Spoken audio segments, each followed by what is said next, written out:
देव तुकाराम विचारसागर प्रथम तरंग पान नंबर 16 अथ संबंध वर्णन। ग्रंथ का और विषय का प्रतिपादक भाव संबंध है। ग्रंथ प्रतिपादक है और विषय प्रतिपाद्य है। आता इथं संबंधाचं वर्णन सुरू झालं। आता हा संबंध कशाचा, कुणाचा?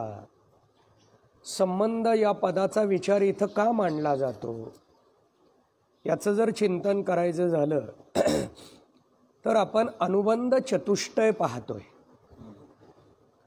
अनुबंध चतुष्टय म्हणजे काय? तर या अनुबंध चतुष्टयाचा विचार आपल्या समोर मांडला। कोणत्याही ग्रंथामध्ये, अभंगामध्ये, ओवीमध्ये आपली प्रवृत्ती होण्यासाठी ज्याचा उपयोग होतो त्याला अनुबंध चतुष्टय असं म्हटलेलं आहे। या चार गोष्टी ज्याला अवगत आहेत त्या व्यक्तीला अभंग, ओवी, ग्रंथ याच्यामध्ये प्रवृत्ती होते। मग या चार गोष्टी कोणत्या? यामध्ये अधिकारी सांगितला, विषय सांगितला, प्रयोजन सांगितलं जातं आणि संबंध सांगितला जातो। या चार गोष्टीचं ज्याला ज्ञान आहे त्यांची ग्रंथामध्ये, अभंगामध्ये, ओवीमध्ये प्रवृत्ती होते आणि प्रवृत्ती झाल्यानंतर त्याचा आपण विषय स्वीकारू शकतो की त्या अभंगाचा अधिकारी कोण, त्या अभंगाचा विषय काय आहे आणि या अभंगाच्या विषयाच्या माध्यमातून फल काय मिळतं। अनुबंध चतुष्टयामध्ये या तीन गोष्टीला जास्त महत्त्व आहे। तीन गोष्टी ज्याच्याकडे आहेत तो त्या ओवीचा सुद्धा याच पद्धतीने विचार करेल। एखादी ओवी जर समोर आली तर यामध्ये ताबडतोब या तीन गोष्टी आपल्याला बसवायच्या आहेत। ओवीचा अधिकारी कोण, ओवीमध्ये विषय काय मांडलेला आहे, त्या विषयाच्या माध्यमातून त्या अधिकाऱ्याला फल काय मिळतं, या तीन गोष्टी जरी आपल्याला आल्या तरी आपली ओवीमध्ये, अभंगामध्ये प्रवृत्ती होते। आणि मग चौथा मुद्दा मांडला जातो तो संबंधाचा। आता संबंध कशा पद्धतीने असतो? ज्या ग्रंथाचं आपण चिंतन करायला लागलोय, वाचन करतोय किंवा श्रवण करत आहोत, त्या ग्रंथाचा आणि त्या ग्रंथात मांडलेल्या विषयाचा संबंध आहे। विचारसागर ग्रंथ आणि विचारसागर ग्रंथात आलेला विषय, ज्ञानेश्वरी ग्रंथ आणि ज्ञानेश्वरी ग्रंथात आलेला विषय यांचा संबंध काय? हरिपाठ आणि हरिपाठामध्ये आलेला विषय यांचा संबंध काय? आता हरिपाठ हा ग्रंथ आहे, परंतु हरिपाठ ग्रंथामध्ये हरिमुखे म्हणा हा विषय आहे। या विषयामध्ये आणि हरिपाठ ग्रंथामध्ये संबंध कोणता? तर त्याचं उत्तर आहे प्रतिपाद्य प्रतिपादक भाव संबंध। प्रतिपाद्य म्हणजे प्रतिपादन करण्यायोग्य, जे प्रतिपाद्य करायला लागलो, आपण प्रतिपादन करायला लागलो, आणि प्रतिपादक जे आपण वर्णन केलं त्या माध्यमातून तो जिथं पोहोचला यांचा संबंध। ग्रंथ लिहायला घेतला, सहज कोणीतरी विचारतं की ग्रंथात काय लिहायला लागलात, म्हणजे ग्रंथाचा विषय काय? मग एखाद्या व्यक्तीनं सांगितलं ग्रंथाचा हा विषय आहे, कशासाठी एवढं कष्ट करताय तुम्ही? वर्षभर तुम्ही ग्रंथ लिहिण्यात घालवला, कशासाठी? म्हणजेच त्या ग्रंथाचं प्रयोजन काय? ग्रंथात मांडलेला विषय, ग्रंथाच्या माध्यमातून मिळणारं फल, आणि हे फल कुणाला मिळणार? तो अधिकारी. मग यांचा एकमेकाशी जो येतो तो संबंध. या संबंधामध्ये पहिला संबंध आहे प्रतिपाद्य प्रतिपादक भाव संबंध. आता त्याचं स्पष्टीकरण दिलेलं आहे. जो प्रतिपादन करने वाला है सो प्रतिपादक कहिए, जो प्रतिपादन करने को योग्य होवे सो प्रतिपाद्य कहिए. प्रतिपादन करण्याला योग्य आहे त्याला प्रतिपाद्य म्हणतात, आणि जो प्रतिपादन करायला लागला त्याला प्रतिपादक असं म्हटलेलं आहे. खालच्या पॅरेग्राफमध्ये ते स्पष्टीकरण आलेलं आहे. ग्रंथ प्रतिपादक है. ग्रंथ कोण आहे? प्रतिपादक आहे. आपण सहज म्हणतो मला या विषयाचा अभ्यास करायचा आहे, कोणत्या ग्रंथात मिळेल?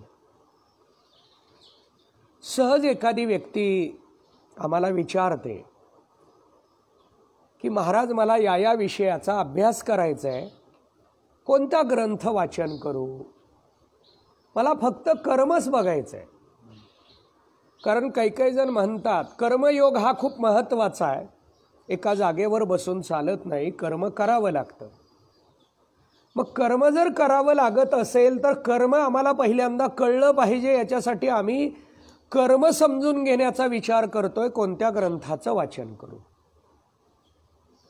म्हणजे कर्माचं प्रतिपादन कोण आहे? ग्रंथ आहे. कर्माचं प्रतिपादक ग्रंथ आहे.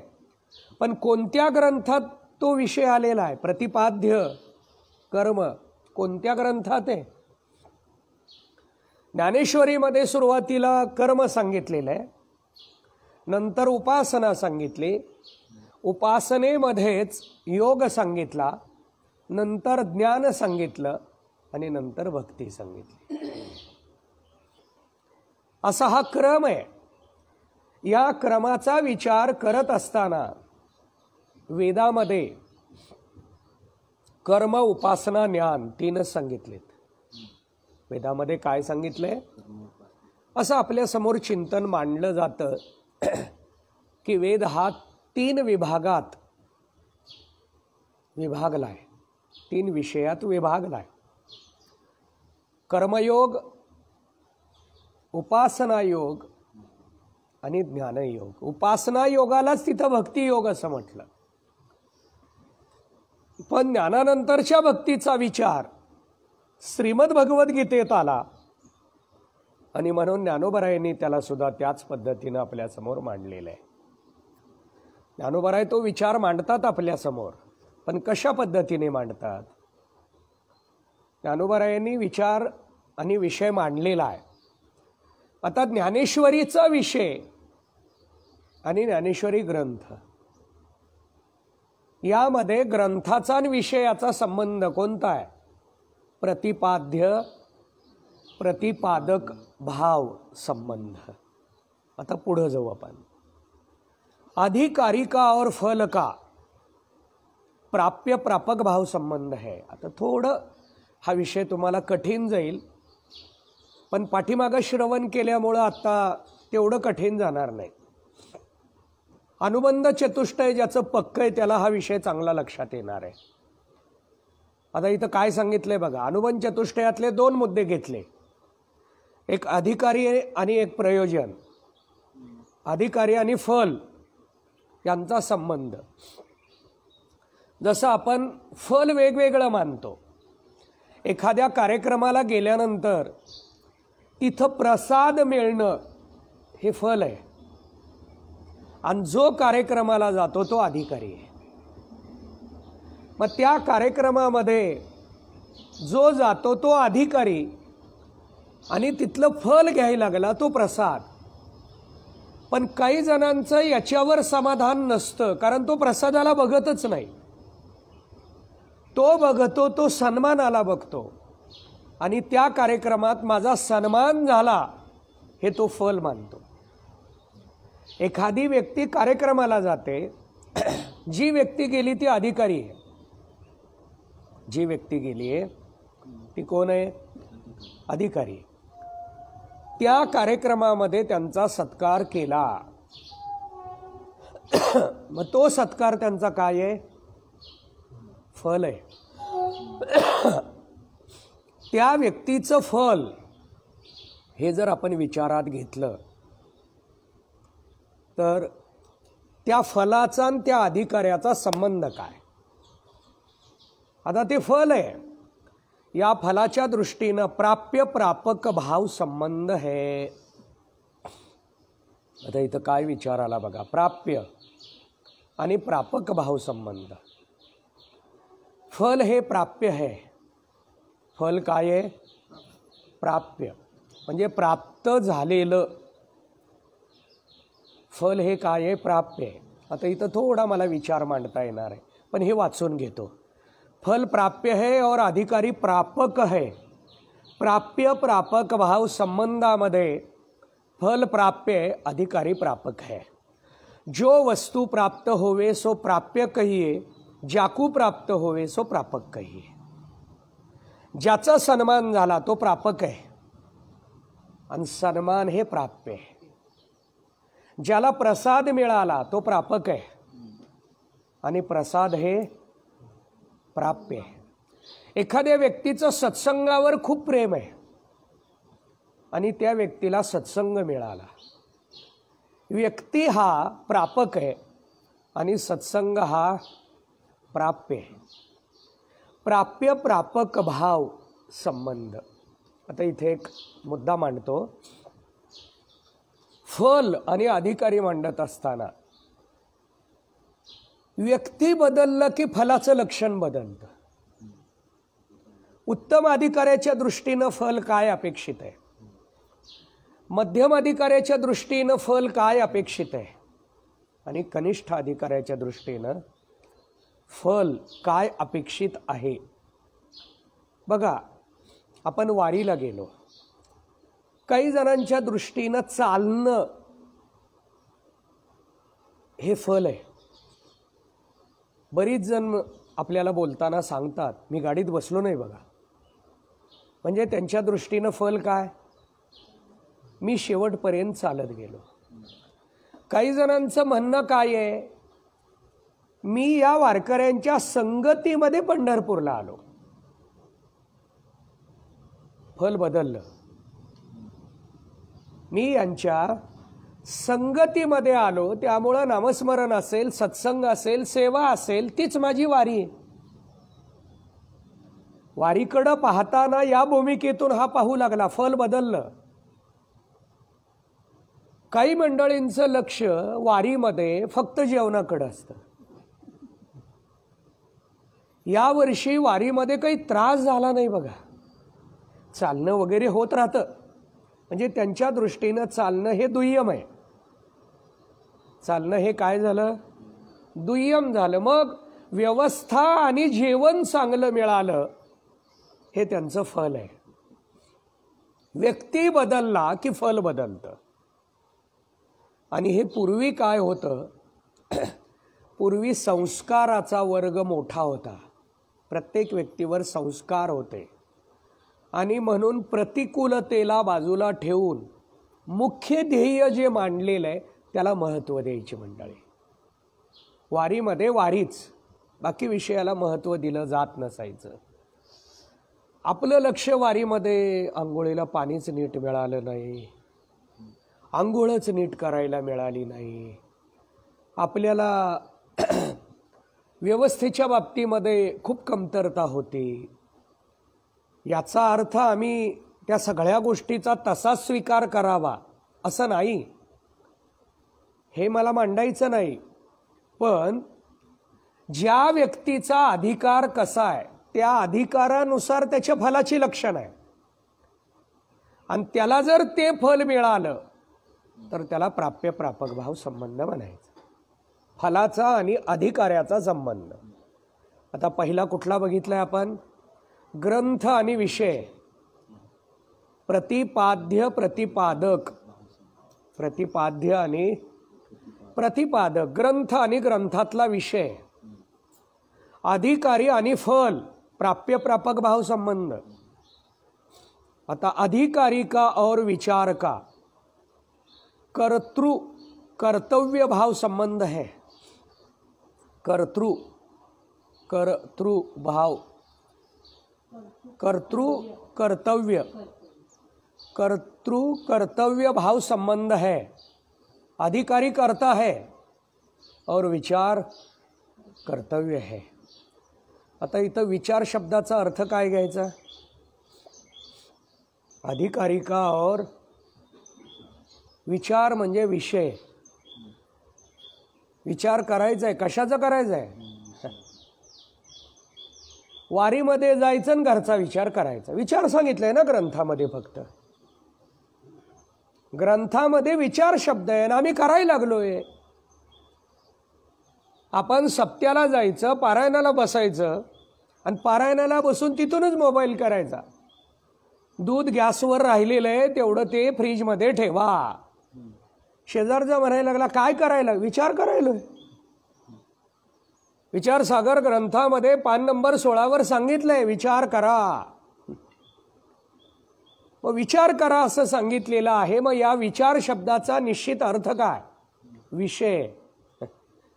पण हा विषय ग्रंथातला विषय आहे, जो ग्रंथ घेतलेला आहे. ग्रंथ बदलला की विषयाचं लक्षण बदलतं. ग्रंथ बदलला. हरिपाठामध्ये नाम विषय आहे, भगवद्गीतेमध्ये ज्ञान विषय आहे. आता काही जण म्हणतील मगाशी तर तुम्ही सांगितलात भगवद्गीतेमध्ये कर्म आहे, उपासना आहे, आता ज्ञान कसं काय सांगायला लागलात? मूळ भगवद्गीतेमध्ये सांगण्याचा विषय ज्ञान आहे. ज्ञान सांगत असताना कर्म पण सांगितलं, उपासना पण सांगितली, ज्ञान पण सांगितलं. आता जेवण देताना फक्त भाजी भाकरी द्यावी का बरोबर लोणचं द्यावं, पापड द्यावं, मीठ द्यावं, काय द्यावं? हे कशासाठी दिले? अन्नदात्याला काही आहे का नाही? थोडा तर विचार करावा त्याने. हे कशासाठी दिलंय? पण आपण जे जेवण करतोय त्या जेवणाला ते सहकारी आहे. आपल्याला पोटभर जेवण जावं याच्यासाठी पापड असतं. जेवण करत असताना आपलं लक्ष सगळं जेवणावर असावं याच्यासाठी दिलं जातं. कारण जेवण तयार करणाऱ्यांनी जिभेचा जास्त विचार केलेला आहे. आपली जीभ कशी आहे याचा जास्त विचार करून मग त्यातून हे पदार्थ निवडलेत. पापड कशासाठी दिलं जातं?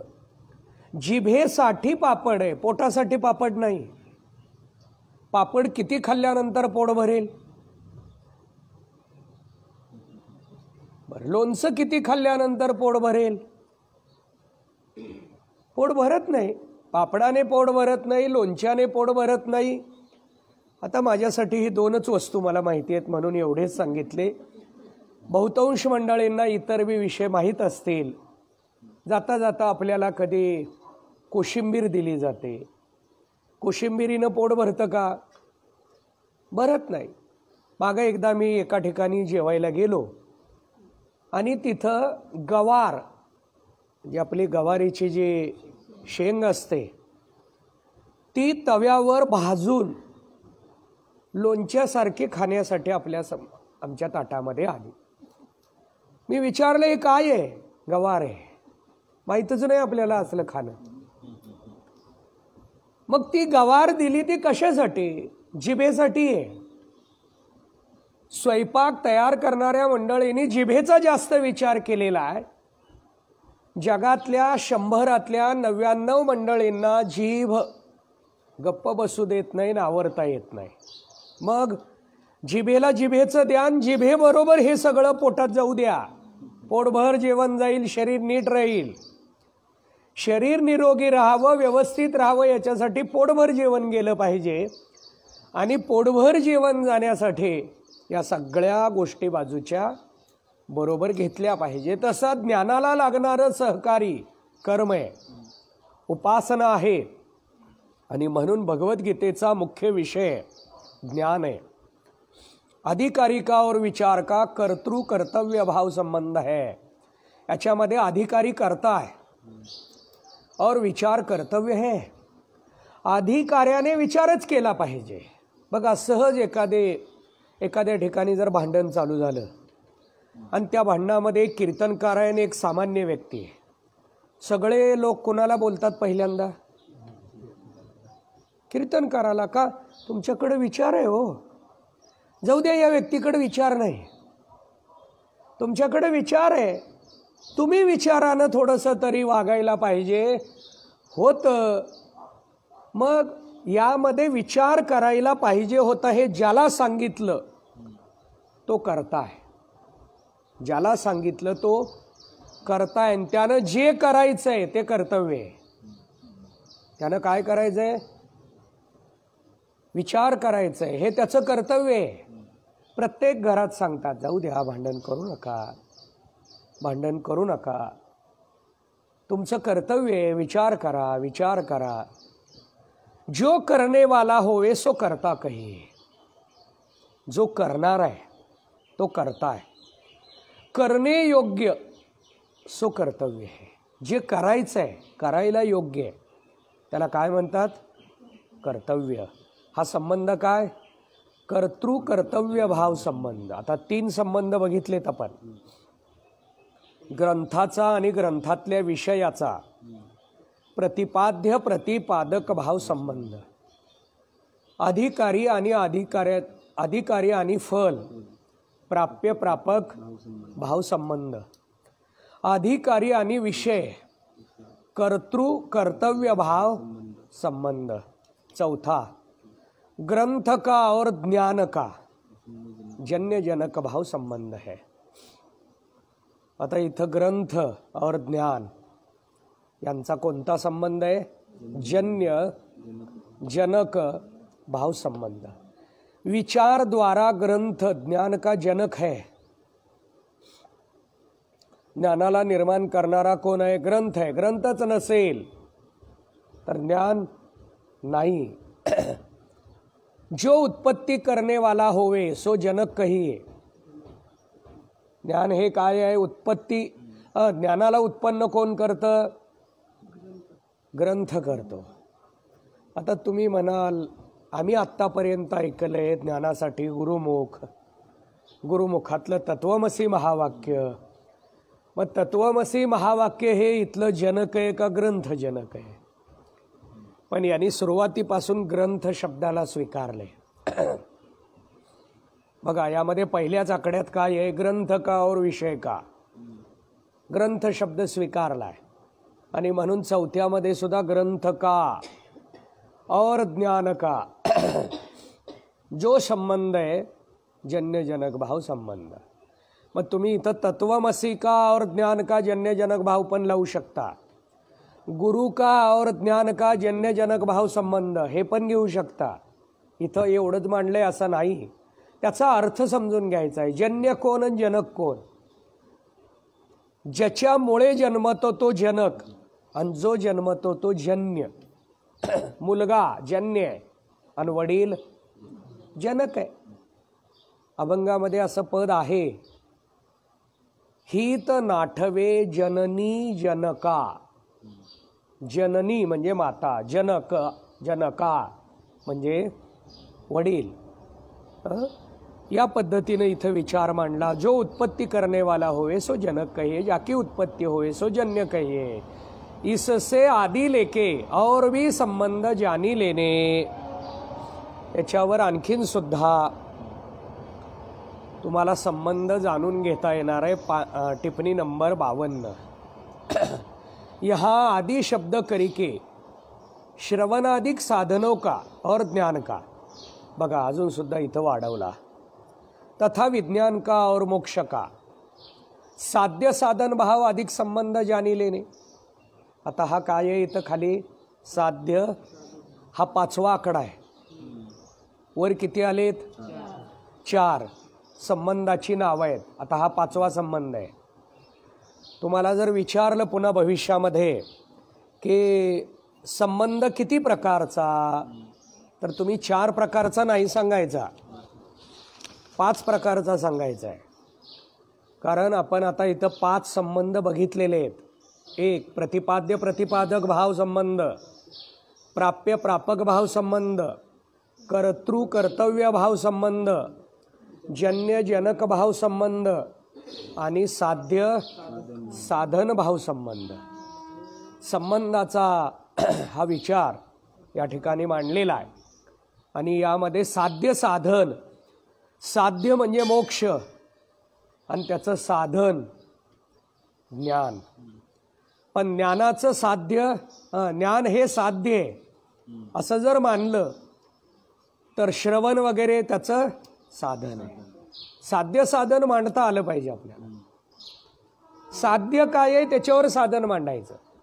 आता तुम्हाला जर मी ज्ञान हे साध्य सांगितलं, साधन काय? श्रवण वगैरे. मोक्ष साधन सांगितलं, ज्ञान हे साधन झालं. आता साध्य साधन भाव संबंध. संबंध शब्दावर 53 नंबर टिप्पणी आहे. जल और सिंचने की न्यायी.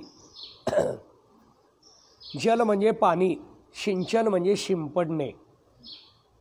होने करी योग्यता वाले परस्पर उपयोगी 2 पदार्थन का संबंध सिद्ध हुए है.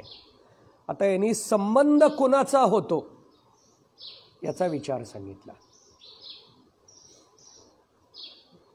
2 जे आहेत त्या दोघाचा एकमेकाशी उपयोग आहे, त्यांचा संबंध होतो. निरुपयोगी पदार्थन का संबंध नाही. जे निरुपयोगी आहे त्याचा संबंध नाही. जे उपयोगी आहे, परस्पर उपयोगी आहे एकमेकाला, त्याचा संबंध होतो. याते योग्यता विना, योग्यता नसेल तर संबंध के असंभव के, संबंध होतच नाही, असंभव आहे, अनिश्चित म्हणजे अशक्य आहे. ज्ञानरूप अर्थापत्ती प्रमाण करी. अर्थापत्ती प्रमाणाप्रमाणे 3 पदार्थन की योग्यता की कल्पना रूप अर्थापत्ती प्रमा हुए है. आता ज्या अर्थी संबंध अशक्य आहे त्या अर्थी ज्ञान सुद्धा अशक्य आहे. अशा पद्धतीने योग्यतेला ते बसत नाही. इस हेतु ते शास्त्र विषय संबंध का व्यवहार लिखा है, अन्य प्रयोजन अर्थ नाही. आता इथं जो संबंध शब्द आम्ही मांडलाय तो शास्त्राचा मांडलाय. तुमच्या व्यवहारातल्या नातेवाईकाचा संबंध नव्हे, एकमेकाच्या कुटुंबाचा संबंध नव्हे, मैत्री मैत्रीतला संबंध नव्हे, मंडळातला संघटनेचा संबंध नव्हे, शास्त्रार्थ हेतू असं सांगितलंय. म्हणजे शास्त्राचा संबंध आम्ही मांडतोय. पण या शास्त्राच्या संबंधामध्ये शास्त्रात 4 गोष्टीने प्रवृत्ती असते, त्याला अनुबंध म्हटलंय. या अनुबंधामध्ये ज्या 4 गोष्टी आहेत त्या 4 गोष्टीमध्ये एक संबंध आहे. हा संबंध बाजूला काढून राहिलेल्या 3 मध्ये एकमेकाचा संबंध आहे. अनुबंध चतुष्टयात 4 आहेत. अधिकारी, विषय, फल आणि संबंध. या 4 मध्ये एक संबंध हा बाजूला काढायचा आणि या संबंधाचा या 3शी विचार केला. तिन्हीशी विचार करताना अधिकारी विषय, अधिकारी फल, फल आणि विषय यांचाही संबंध आपल्याला पाहता येतो. या दृष्टीनं जो संबंध येतो त्याची नावं आहेत ती 5 आहेत. प्रतिपाद्य प्रतिपादक,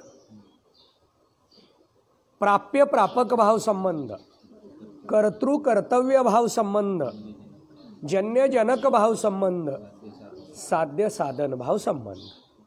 अशा पद्धतीने संबंधाचा विचार 5 प्रकारामध्ये आलेला आहे. आता या अनुबंध चतुष्टयात आपण अधिकारी बघितला. संबंध बघितला, आता विषय समोर येणार आहे.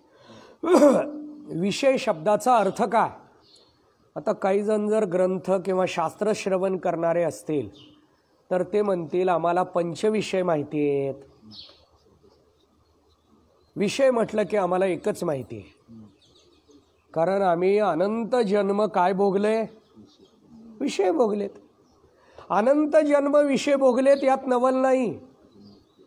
मनुष्य देहात येऊन काय करायला लागलोय आम्ही? मनुष्य देहात येऊन विषय भोगतोय आम्ही. त्यामुळं आम्हाला विषयाशिवाय दुसरं, पंचविषयाशिवाय दुसरा विषयच माहीत नाही. मग या पंचविषयात अडथळा येऊ नये, या पंचविषयात अडचण येऊ नये, याची सामाजिक परवानगीनं दिलेली सोय म्हणजे कुटुंब. कुटुंब म्हणजे काय आहे? चांगल्या पद्धतीनं विषय सेवन करण्यासाठी समूहानं राहण्याची समाजानं दिलेली परवानगी म्हणजे कुटुंब. कुटुंबात काय आहे? सकाळचं जेवण तयार करा, विषय आहे. संध्याकाळचं जेवण तयार करा, काय आहे? विषय आहे. त्या विषयाच्या अनुषंगानं लागणारं साहित्य गोळा करा. पिशवी घ्या, मार्केटला जा. सामूहिक आहे. मार्केटला घरातल्या सगळ्यांनी जायचं का एकानं जायचं? कसं आहे? एकानं जायचं. मग त्या एकानं जायचं आणि घरातल्या सगळ्याला विषय द्यायचे. मग जो मार्केटला गेला नाही तो जर म्हणायला लागला काय दररोज दररोज बटाटं वांग बटाटं वांग हे काय आहे, लगे उत्तर येतं आपण पण जावं मार्केटला. लगेचच उत्तर येतं शांत असतील तर. म्हणजेच कुटुंबाच्या भूमिकेतून विषय सेवन करायचं आहे. कुटुंब कशासाठी आहे? विषय सेवन करण्यासाठी. आम्हाला काय माहिती आहे? पंचविषय. मग आता जे विषयाचं वर्णन करणार आहे ते पंचविषयाचं नाही. ग्रंथ असेल, वक्ता असेल, अभंग असेल, श्लोक असेल, ओवी असेल, त्यातून काय मांडलेलं आहे त्याला विषय म्हणतात. काय मांडले? तुम्ही एखादं पुस्तक लिहिलं, काय लिहिलं? ग्रंथ आला, कोणता ग्रंथ आहे? त्या ग्रंथात काय आहे? विषय. या विषयाचं वर्णन आत्ता इथं केलं जाणार आहे आणि त्या दृष्टीनं आपण चिंतन करणार आहे. ते आपण उद्याच्या पाठाला बघू. पुंडलिक वरदारी विठ्ठल, श्री ज्ञानदेव तुकाराम.